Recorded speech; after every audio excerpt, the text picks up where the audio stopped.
News 8 begins with breaking news. Tonight, a police standoff in Dauphin County has ended peacefully about 34 hours after it began. Good evening, I'm Janelle Stilson. And I'm Danielle Woods. After an intense day with the suspect firing shots at officers, let's listen in to what District Attorney Fran Ciardo has to say about this. This was a remarkable team effort involving the Lower Paxton Township Police, the Pennsylvania State Police CERT team, and the Dauphin County CERT team, and freed 2 hostages.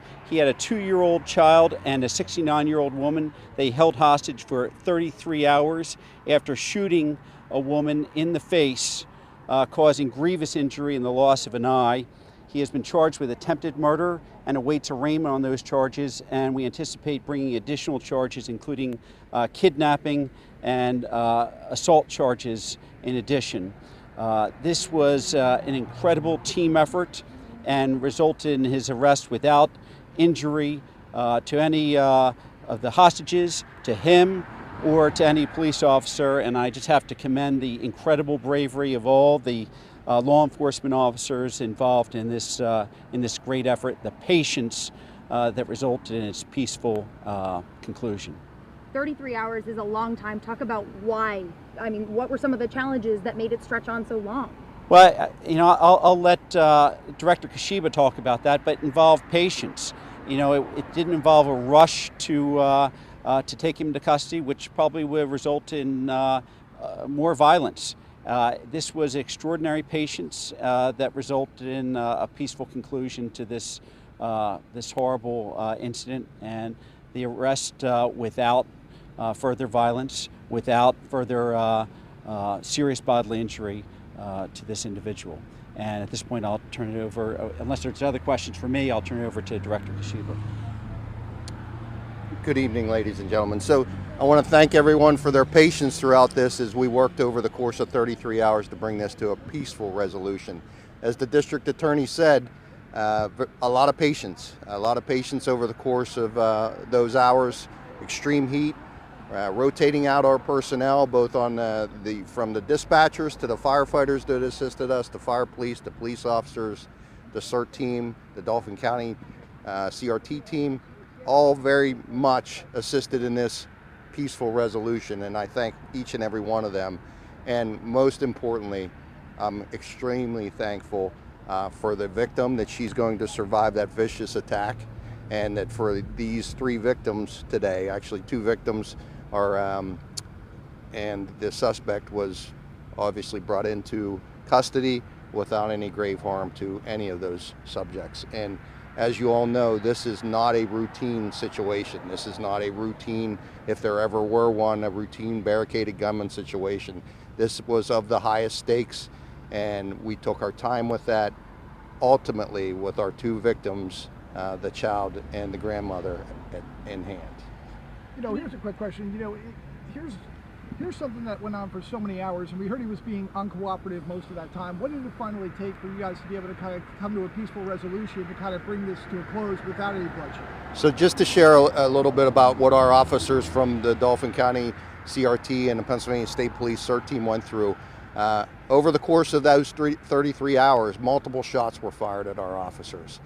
Thankfully, none of them were struck.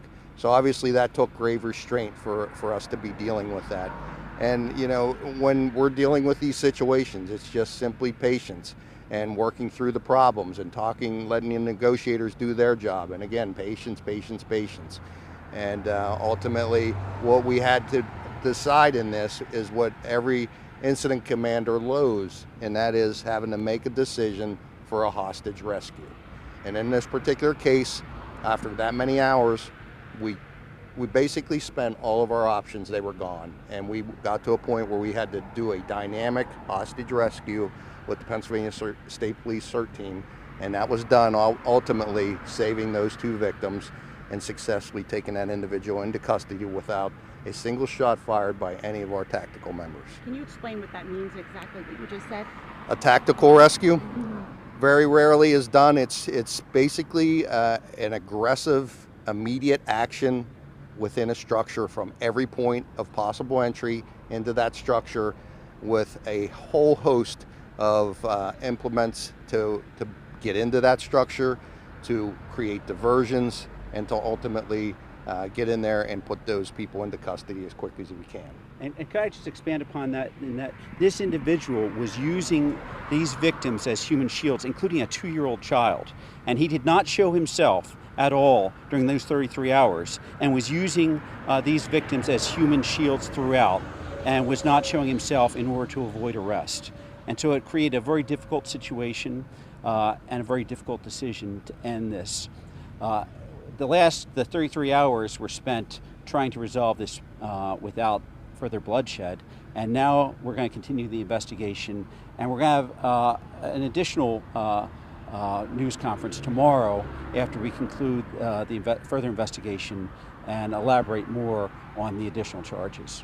And what was his demeanor like when he took him into custody? He was upset.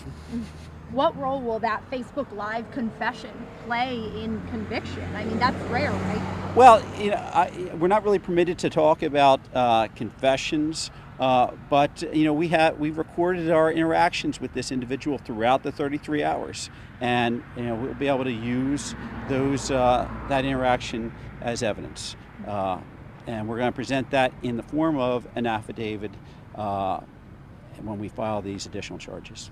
Are you able to say anything about the 2-year-old and the older woman in terms of were they able to eat, were they able to sleep, the condition that they're in now that this is over? Yeah, that's something that we will address tomorrow. We're going to conduct further investigation, and we'll elaborate on that tomorrow. Thank you. Thank you guys so much. Thank you. We know you're tired, so. Courtney, do you want me? You have been listening to District Attorney Fran Sciardo in Dauphin County and police leaders in Lower Paxton Township telling us about the peaceful